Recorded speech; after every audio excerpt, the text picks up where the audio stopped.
Dando continuidade à nossa aula, a primeira parte, né, sendo falado sobre asma e DPOC, agora estaremos falando sobre a enfermagem no cuidado ao adulto com diagnóstico de pneumonia e tuberculose.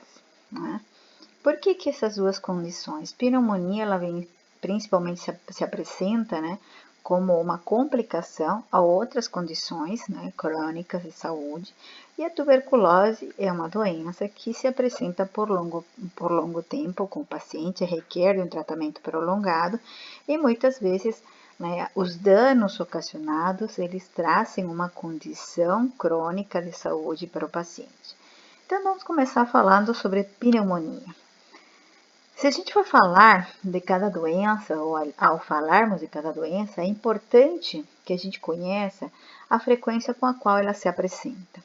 Então, especificamente a pneumonia, existem diversos estudos, relatórios, eu trouxe só para exemplificar, apesar de ele ser um pouco mais antigo, mas ele mostra muito bem aquela tendência que tem, ou que apresentam algumas condições de saúde, e que elas vão aumentando, né, largamente ao longo do tempo, e isso somado, né, ao fato da nossa mudança populacional, aquele aumento das expectativas de vida, o que traz também um envelhecimento, né, prolongado, né, por mais tempo temos pessoas vivendo, né, mais idosos, e ao mesmo tempo, né, a presença de doenças crônicas, o que pode trazer então a exacerbação ou das complicações, né, da pneumonia, evoluindo para óbito.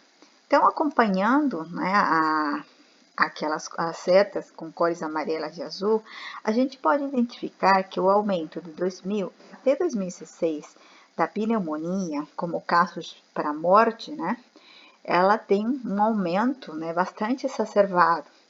E já a DPOC, que foi a condição que se falou na primeira parte da aula, ela também veio aumentando, porém, né, aumentando com menor intensidade. Ainda um estudo desenvolvido por Gonçalves e Macedo, em 2000, que também, né, fez esse acompanhamento, né, que faz parte dessa figura 1 apresentada, ele foi publicado em 2019. Nessa tabela 1, a gente pode identificar que no acompanhamento, por exemplo, de 304 pessoas, né, nota-se o maior número de pessoas com doenças estando representada pelo sexo masculino. Né?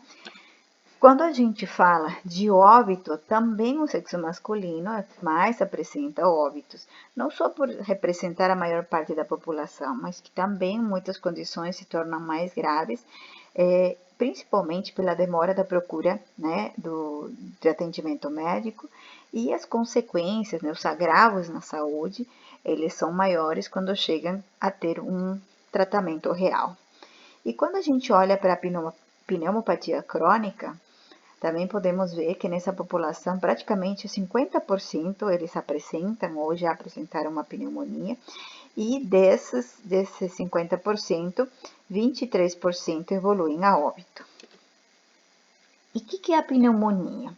Ela é uma doença infecciosa e ela pode ter diversos agentes, né, etiológicos, entre os quais encontramos bactérias, vírus, fungos, parasitas e outros micro-organismos que podem ocasionar essa doença, sendo, né, o agente etiológico mais comum, bactérias. O que acontece? Né? Há uma falha do nosso sistema imune e os micro-organismos, no caso bactérias, seja vírus ou fungo, conseguem, né, se instalar dentro do nosso corpo e nossos mecanismos de defesa não dão conta. Então, inicia-se com um intenso processo inflamatório, no qual vai ser produzido também um fluido, né, inflamatório que vai passar a ocupar espaços dos bronquíolos e dos alvéolos, fazendo com que o espaço onde acontecem as trocas se torne menor. Em relação também aos agentes etiológicos, dependendo do ambiente onde essa pneumonia foi adquirida, também ele pode, né, mudar tanto de agente quanto de gravidade. Então, sempre será mais grave em pacientes em UTI, principalmente pelas condições de saúde que eles já estão comprometidas, né? E Em casos domiciliares, a pneumonia adquirida na comunidade ou em unidades de internação clínica ou cirúrgica tendem a ser menos graves. Mas todos os micro-organismos nos ambientes, né, de forma geral, podem mudar. Dentro da apresentação da pneumonia, né, digamos assim, das pneumonias segundo o seu agente etiológico, as que são ocasionadas por pseudomonas, elas estão em menor quantidade, 4%. Mas é interessante a gente poder estar apresentando as condições de risco, porque elas também são para outras condições de pneumonia originadas por outros agentes etiológicos. Então, as pessoas se encontram mais sensíveis, susceptíveis, na verdade, a pneumonia quando tem bronquiectasias, fibrose cística, quando elas estavam submetidas a algum tratamento crônico com corticoides em doses superiores a 10 mg por dia, quando estiveram também submetidas a tratamento antibiótico de amplo espectro no mês anterior ao desenvolvimento da pneumonia, por um período superior a 7 dias, e em quadros de desnutrição. Em relação, então, à etiologia da pneumonia, é importante pensar que a etiologia não é uma Covid-19, por exemplo. Entretanto, pacientes com Covid-19 apresentavam pneumonia. Mas por quê? Ela se apresentava em decorrência, né, ou como consequência da lesão gerada pelo próprio coronavírus, né, nos pulmões, ou ainda por uma resposta exacerbada do sistema imune frente à presença do vírus dentro do corpo, né, ao coronavírus. E por isso ele vinha depois a desenvolver uma pneumonia, mas ele não seria a origem da pneumonia. Quando a gente pensa nesses processos, aqui é só para darmos assim, olhar, né, para o que acontece, esses espaços por onde deveriam circular o ar e fazer as trocas gasosas, eles passam a estar ocupados então pela produção intensa de muco, e inclusive de restos celulares nesse líquido, que passam a ocupar e dificultar, né, as trocas gasosas, a oxigenação do paciente. Em relação a sinais e sintomas, principalmente focados, né, na pneumonia bacteriana, quais seriam as manifestações clínicas? Temos manifestações clínicas gerais e pulmonares. As gerais, dor de cabeça, calafrio, fraqueza, fadiga, febre que pode ser maior que 38 graus, mal-estar, pele fria e úmida, devido ao suor, principalmente, né? Então, são sintomas que podem estar presentes em diversas, né, condições que alteram, né, ou que remetem a algum comprometimento do sistema respiratório. E em relação às manifestações clínicas pulmonares, podemos ter batimento de asa do nariz, taquidispneia ou apneia, tiragem intercostal e abdominal, que pelo grande esforço para poder completar o ciclo respiratório, tosse seca ou com catarro, sons vesiculares diminuídos, falta de ar ou respiração rápida, frequência cardíaca inferior a 50 ou superior a 100 batimentos por minuto, frequência respiratória, que estará superior a 25 ou 30 movimentos respiratórios por minuto, e dor pleurítica. E frente a essa complicação da oxigenação, né, quanto maior a complicação, o paciente pode pode apresentar outras, né, manifestações, como confusão mental. Em relação aos achados clínicos relacionados à síndrome de condensação, a área onde essa condensação se encontra, a gente vai poder identificar na palpação, frêmito toracobucal aumentado, frente à percussão maciçez ou submaciçez, frente à ausculta, murmúrios vesiculares reduzidos com crepitações ou estertores. Então, quando a gente pensa na pneumonia, a gente precisa pensar que existem diversas manifestações clínicas e que a gente precisa associar ao exame físico, à entrevista, né, e exames laboratoriais. Entre algumas manifestações clínicas que não são tão comuns também, porque pode remeter outro tipo de doenças também, seria dor articular, fadiga ou dores musculares, né, náuseas e vômitos, entre os outros que a gente já mencionou. Continuando com sinais e sintomas, é frequente que o paciente possa ter uma complicação relacionada a derrame pleural. Então, o paciente apresenta dor torácica no local em que aconteceu o derrame, limitação dos movimentos respiratórios, uma respiração mais entrecortada, devido à dificuldade de respirar amplamente, maciez ou submaciez, diminuição dos murmúrios vesiculares e atrito pleural, a palpação ou a ausculta. Em relação a algumas manifestações clínicas extrapulmonares, temos a presença de abscessos de pele e outros tecidos, otite média, sinusites, conjuntivites, epiglotite, meningite e rinofaringite. E outros que não são respiratórios, exantema petequial, hemólise e distúrbios neurológicos e artrite. Também é importante pensar que para a maior parte das doenças, né, a avaliação, a classificação da gravidade é importante. E para essa avaliação, dentro da pneumonia, temos o PSI, que é o índice de gravidade da pneumonia, e o CURV-65. Então, o PSI, ele vai avaliar, dar pontuações que variam de 0 a 30 em determinados valores. Por exemplo, assim, né, ser mulher, se está procedente de acilos, se ele tem neoplasia, doenças hepáticas, cada aspecto que vai apresentando, ele vai somando pontos. Entretanto, a crítica que se faz a esse índice, né, de avaliação de gravidade da pneumonia é porque ele pode subestimar a gravidade em pessoas mais jovens, por ele dar menos peso, pelo fato de ele ter minoridade, mas que não necessariamente fala sobre a gravidade real do quadro. Depois temos o CURV-65, que ele avalia aspectos relacionados à confusão mental, ureia plasmática acima de 50 mg por decilitro, frequência respiratória maior ou igual a 30 movimentos respiratórios por minuto, pressão sanguínea, pressão arterial sanguínea, sistólica, menor do que 90 milímetros de mercúrio, ou pressão arterial diastólica menor ou igual a 60 milímetros de mercúrio. E a idade, se ele tem 65 anos ou mais. Existem outros instrumentos, mas a maior parte eles são voltados para o estudo da gravidade ou avaliação da gravidade da pneumonia em ambientes, por exemplo, como a UTI. Para o diagnóstico, então, são utilizados, além de exames laboratoriais, o carro-chefe, digamos, o padrão ouro, é o raio-x, né?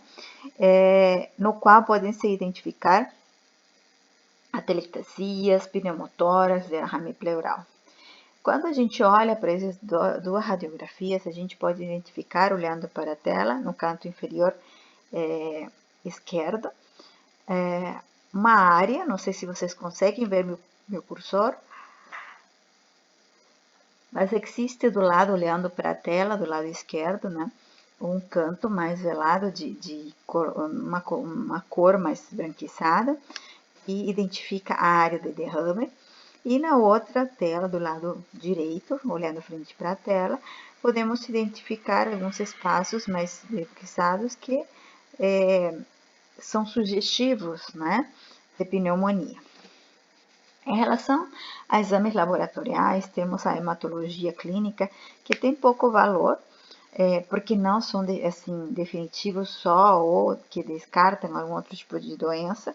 Eles podem se apresentar alterações para diversas doenças semelhantes, né? Então, eles vão apresentar leucocitose com neutrofilia, anemia e plaquetopenia.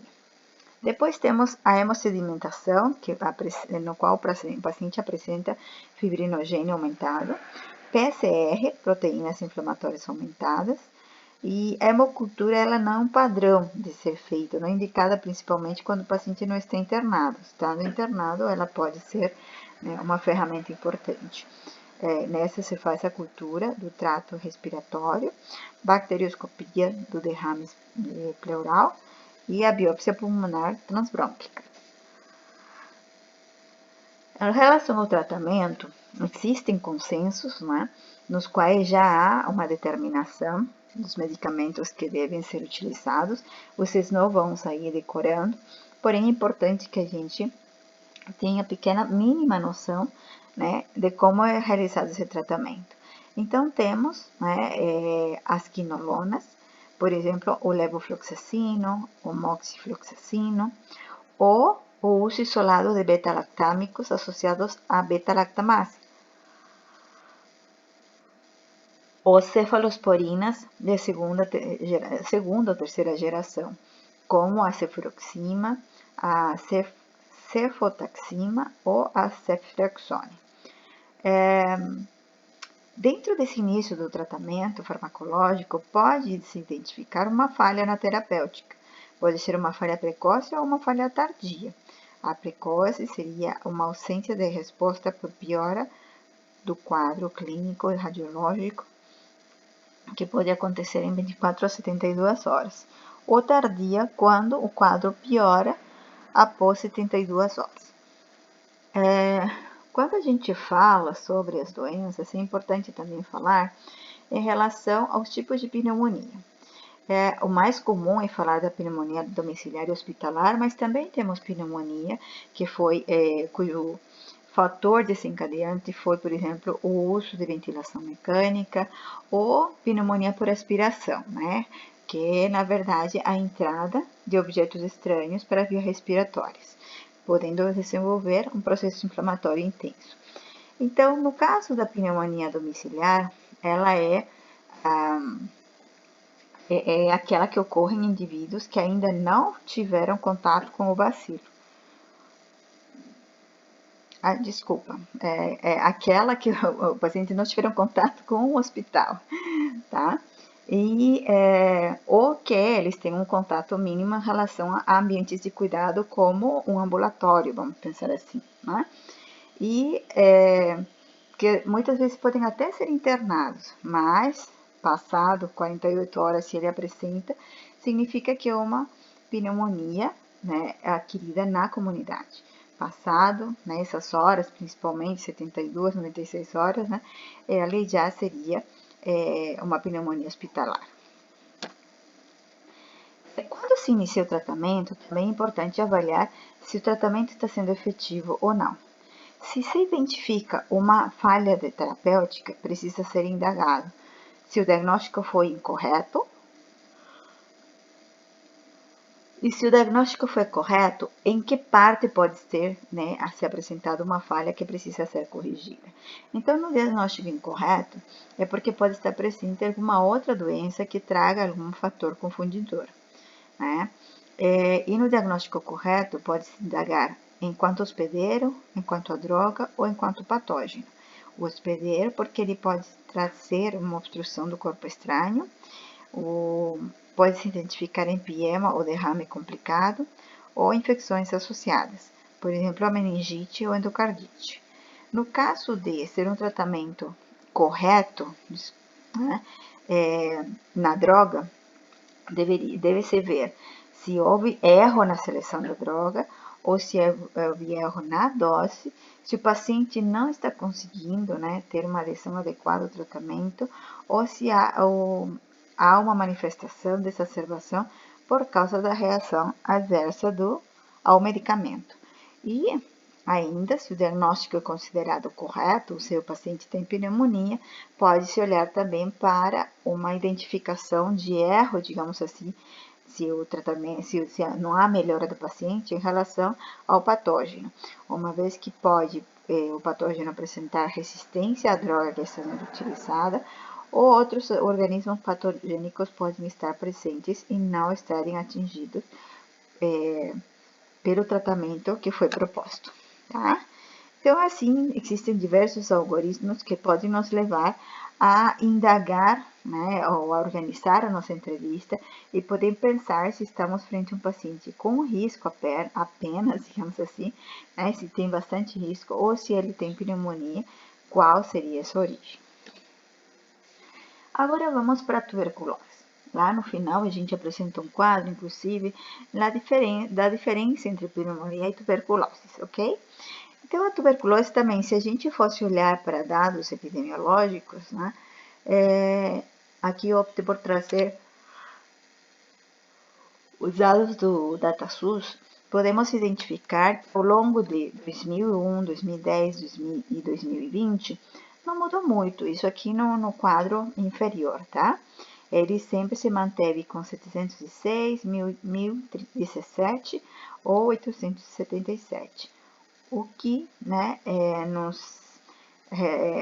nos mostra é que esses valores não mudaram tanto, apesar de ser, né, uma das propostas da Organização Mundial da Saúde que essa doença pudesse ser erradicada. Trata-se, então, a tuberculose de uma doença infecciosa que afeta principalmente o parênquima pulmonar, meninges, rins, ossos e linfonodos, quando estamos falando de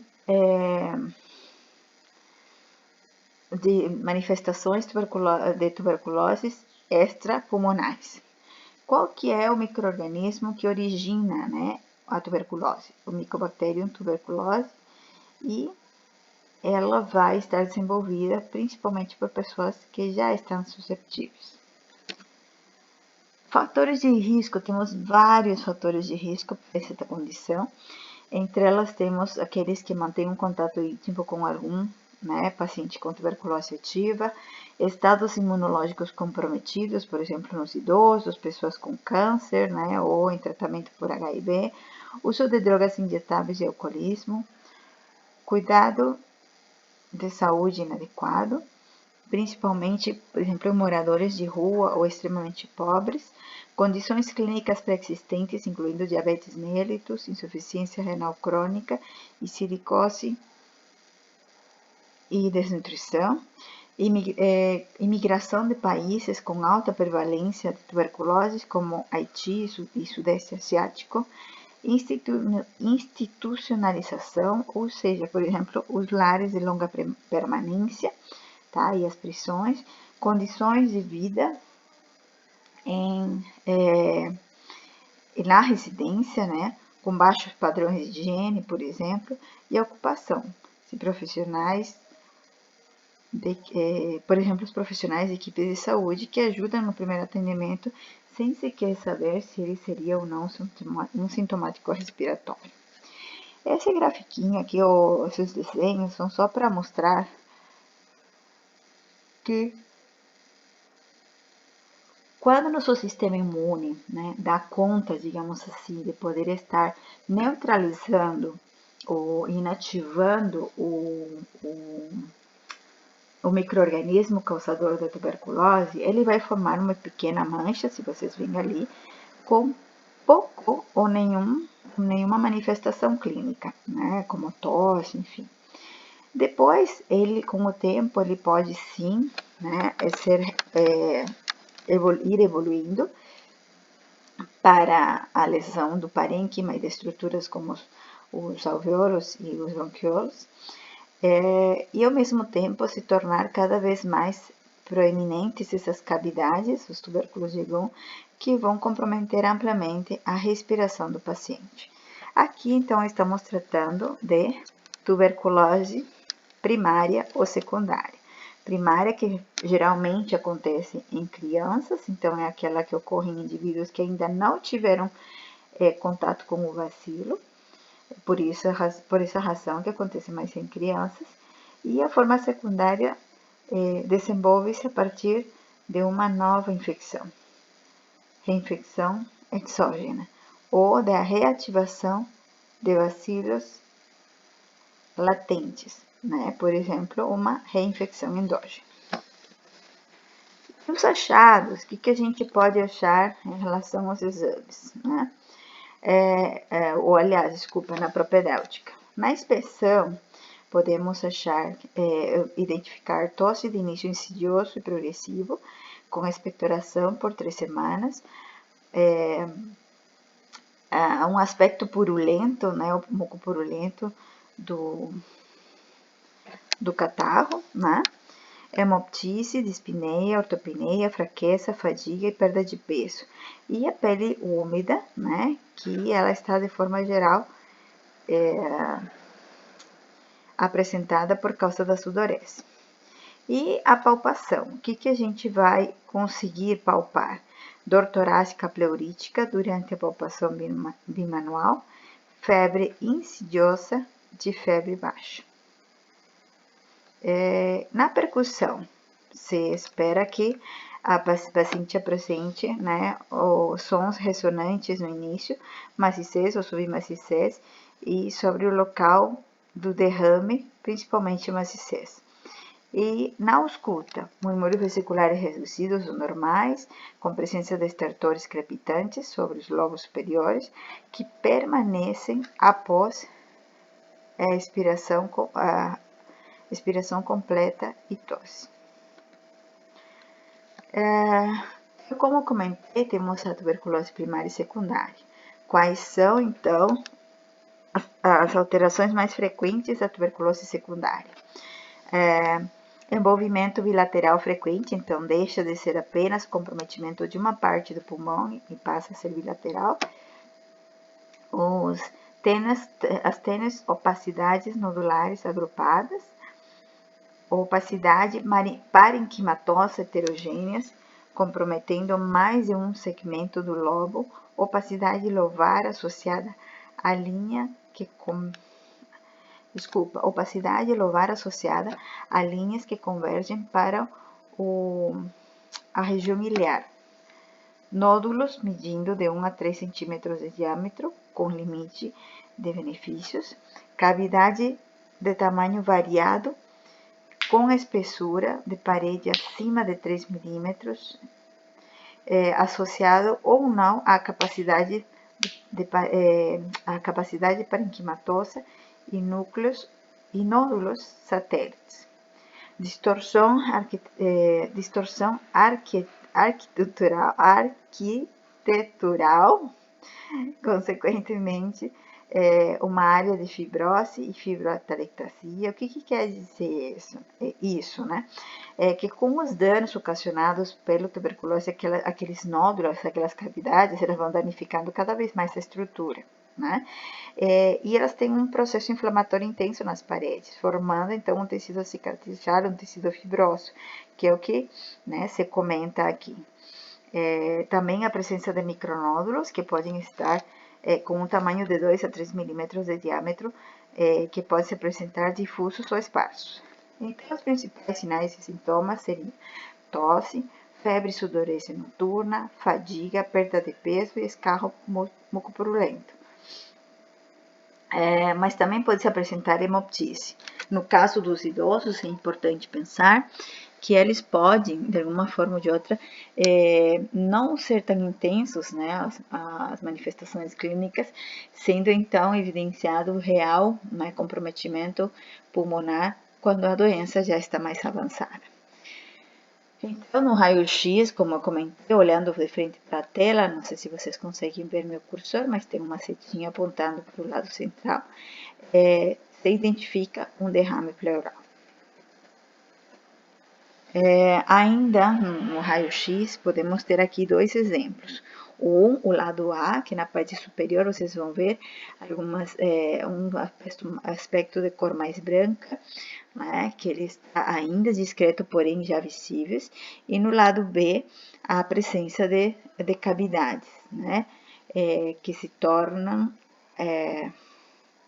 que podem, na verdade, se tornar maiores, ter comunicação uma com a outra e comprometer o pulmão cada vez com mais extensão.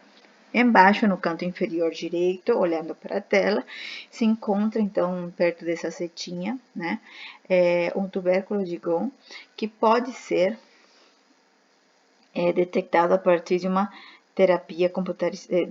de uma tomografia computarizada. Então, mais uma vez, temos esses algoritmos que nos ajudam a pensar quais as ações a gente deve tomar frente a determinados pacientes, como no caso sintomático-respiratórios, isto é, que tem uma tosse, uma queixa respiratória e que podem, sim, dependendo do da exposição, né, ou principalmente do que a gente indaga no exame físico da entrevista, pode nos levar a pensar que tem um sintomático respiratório com grandes chances de diagnóstico de tuberculose. Então, quando tem um sintomático respiratório, se ele apresenta tosse, eu preciso saber se essa tosse já tem mais ou menos de uma semana. Se ele tiver menos de uma semana, então estamos falando de uma doença aguda de vias respiratórias, as quais podem ser, se são nos superiores, né, pode ser rinocinusite, infecção ou não, ser, né, na verdade, tuberculose infecciosa ou não, ou uma doença, desculpa, não é nem a tuberculose, é a doença que manifesta, que pode trazer esse sintoma, se tornar ele sintomático respiratório, pode ser infecciosa ou não. No caso dele ter essa tosse por menos de 2 semanas, ele já ter uma doença aguda de vias respiratórias, quando elas são inferiores, né, ou indicam que o dano, a alteração é nas vias respiratórias inferiores, então pode ter o paciente uma traqueobronquite ou uma pneumonia. E pode ser preciso, pode ser ou não, ou deve, né, se encaminhar para fazer um hemograma e uma radiografia de tórax. Por outro lado, quando o paciente apresenta tosse por mais de 2 semanas, então, podemos ter dois caminhos. Ser uma doença crônica de vias respiratórias, que já está, a partir desse exame, ou ele já está, vem internado para nós com diagnóstico de tuberculose. E outras, né, pode ser, pode levar a uma necessidade de indagação mais aprofundada para poder saber se verdadeiramente essa tosse está relacionada à tuberculose ou não. Então, temos outras condições que podem levar as pessoas a poder ter a necessidade de uma indagação por causa de sintomas respiratórios, tais como asma, bronquiectasia, pulso e câncer de pulmão, DPOC e câncer de pulmão. Quando a gente vai fazer o diagnóstico, então é realizado a análise do escarro, né, que é coletada em um frasco e encaminhada para o laboratório. Se o exame feito, que é chamado de baciloscopia, estiver positivo, então as condutas em relação ao tratamento, ela deve ser iniciado imediatamente.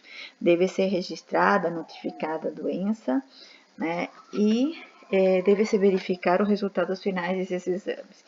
Se ela for negativa, então, que não precisa se aguardar dos resultados para poder dar início ao tratamento, então se dá início ao tratamento.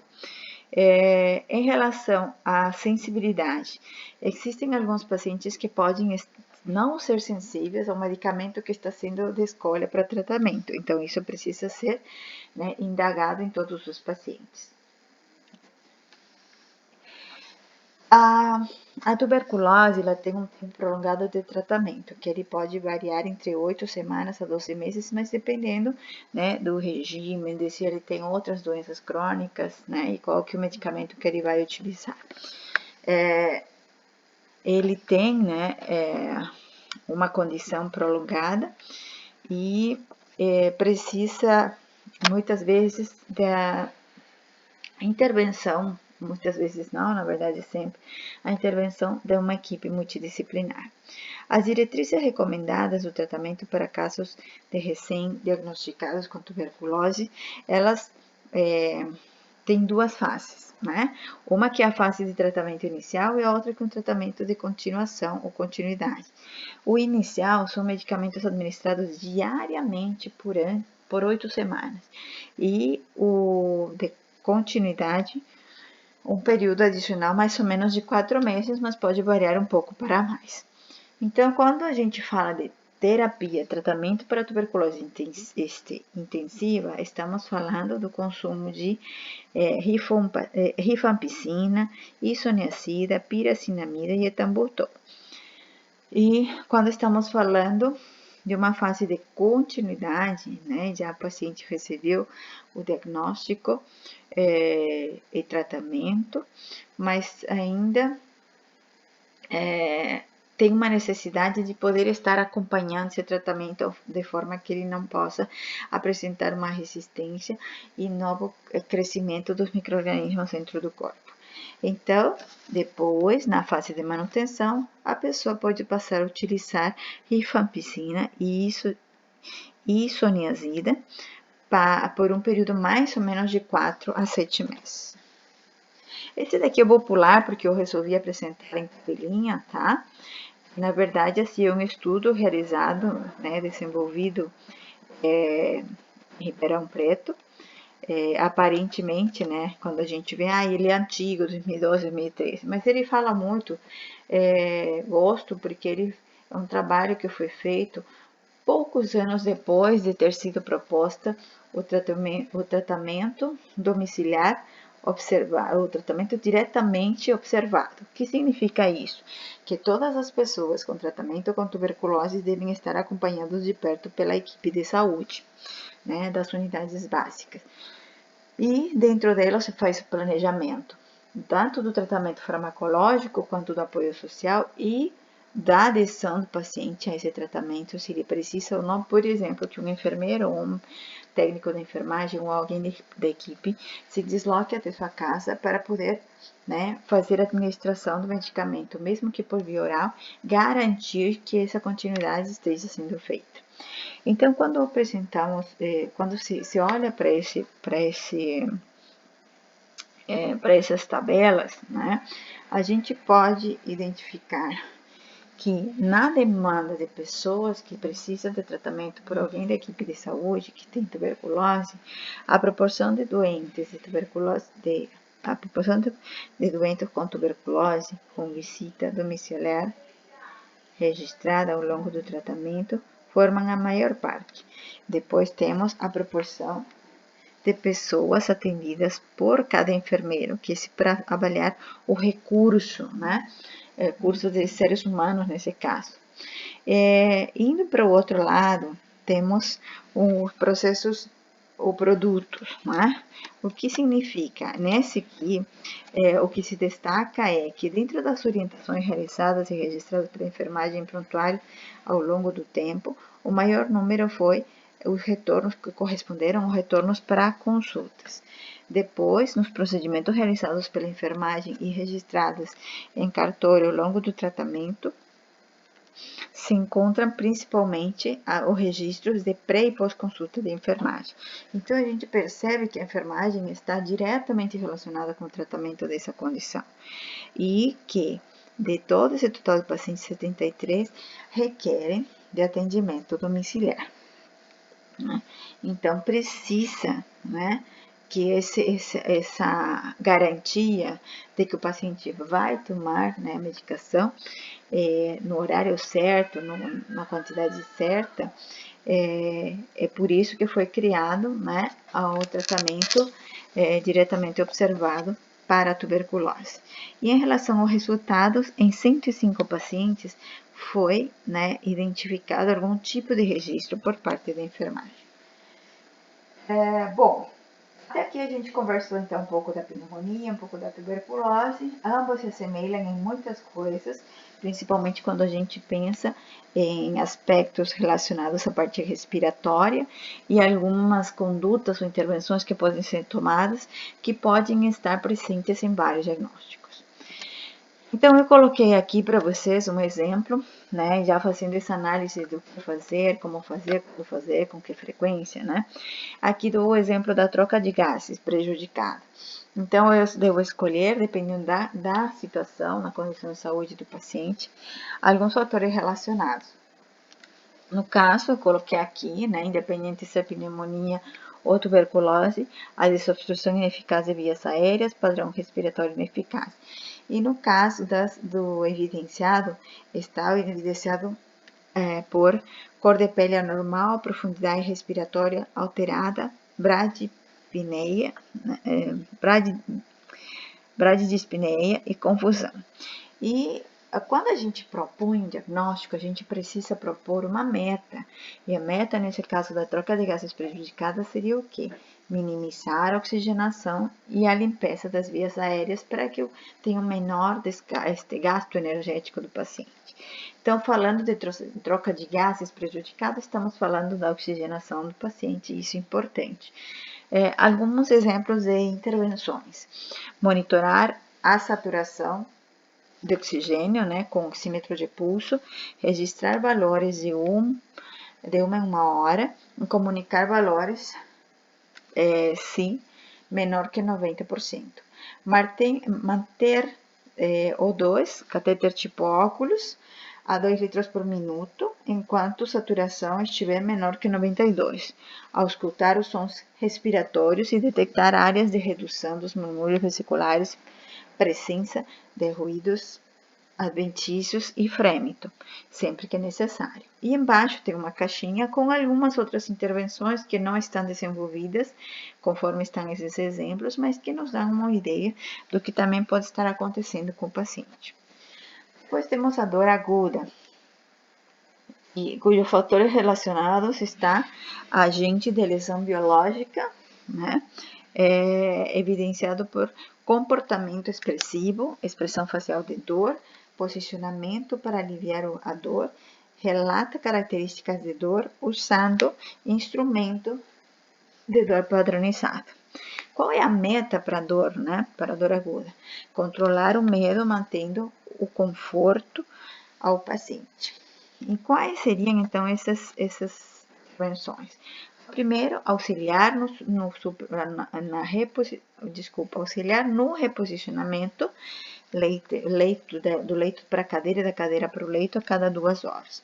Avaliar a dor e a frequência respiratória com a escala numérica numérica e monitor cardíaco após mobilização, isto é, após a realização de movimentações de ida do leito para a poltrona, da poltrona para o leito, e ainda da mudança total de decúbito ou realização da fisioterapia. Verificar necessidades de analgesia com escala superior, de escala numérica e observada após mobilização, também do posicionamento de conforto e a fisioterapia. E embaixo tem mais alguns títulos e intervenções que podem ajudar no momento de pensar quais são as intervenções que eu devo propor. No padrão respiratório ineficaz, nesse caso, os fatores relacionados estão, entre eles estão ansiedade, posição de corpo que inibe o pulmão, expansão, que também está comprometida, fadiga, aumento do esforço físico, obesidade e dor. E evidências: bradiapneia, cianose, diminuição da pressão expiratória, diminuição da pressão inspiratória, taquipneia, o uso da musculatura acessória para respirar. E qual seria a meta? A meta seria melhorar o padrão respiratório, diminuir a presença de secreções brônquicas em 48 horas. Algumas intervenções, as duas do meio, são intervenções que se encaixariam facilmente também para o diagnóstico de troca de gases prejudicadas, ou seja, ela já aborda 2 diagnósticos dos que a gente levantou. Alguns exemplos: monitorar e registrar a frequência respiratória, monitor cardíaco, ao início de cada plantão e sempre que necessário. Os outros 2, eu dei o exemplo lá atrás, e manter a cabeceira da cama elevada, intercalando entre 45 e 90 graus a cada 3 horas e conforme necessidade. E essa também tem umas pequenas listas sobre outras intervenções que podem ser trabalhadas. Depois temos um diagnóstico de atividade, o que seria intolerância à atividade. Fatores relacionados: comprometimento da função pulmonar, evidenciado por dispneia ou menor esforço. Qual seria a meta? Aumentar a tolerância à atividade recreativa. Entre os exemplos está auxiliar o paciente nas atividades de higiene diária após a alimentação, do banho e sempre que necessário. Monitorar e registrar ingesta e eliminação de líquidos na folha de controle. E temos outros intervenções propostas enquanto a título, porém elas não foram totalmente desenvolvidas. Depois temos o diagnóstico de risco, que seria o risco de função hepática prejudicada. Principalmente pensando, né, na polifarmácia, tanto de comprimidos que o paciente pode estar tomando, tá? E alguns desses medicamentos são hepatotóxicos.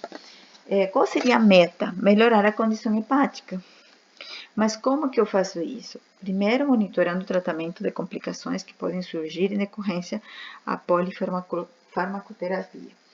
Monitorar e registrar efeitos colaterais de medicamentos de uso contínuo.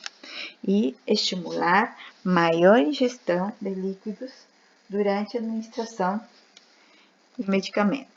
Depois também temos um que é importante, está um pouco mais para frente, porém ele está, quando o paciente vai de alta, ele está entre os prioritários, o risco de controle ineficaz do regime terapêutico, cujos fatores de risco são dificuldade para manter terapêutica medicamentosa e complexidade terapêutica. E qual seria a meta? Que ele possa cumprir o regime terapêutico. Dois exemplos de intervenções: orientar pacientes sobre os medicamentos, horários e doses, sempre que administrados os medicamentos. Nesse caso, a gente está avaliando, preparando o paciente para a alta, ok? Fazendo nossas propostas de intervenções. E investigar condições de apoio familiar para a administração dos medicamentos diariamente. Outro diagnóstico, em relação só a uma lista dos possíveis, tá?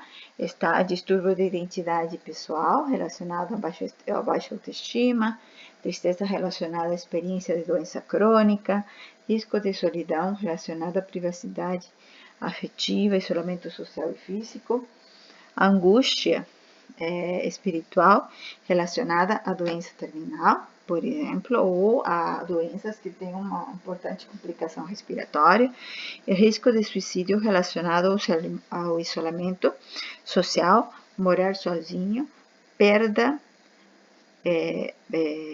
morar sozinho, doença terminal, né, pesar ou luto familiar. Então, assim, temos uma lista de diagnósticos e grandes possibilidades de intervenções que podem ser propostas e ser executadas pela própria enfermagem, assim, pela equipe de enfermagem ou de enfermeiros, né, assim como junto com os técnicos de enfermagem na hora do cuidado.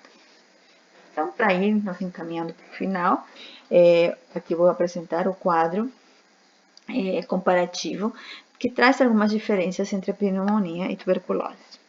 Então, a pneumonia, ela tem um agente causador, entre os seus agentes causadores, bactérias, fungos e vírus, né? Principalmente uma pneumonia bacteriana, sendo mais comum os Streptococcus pneumoniae.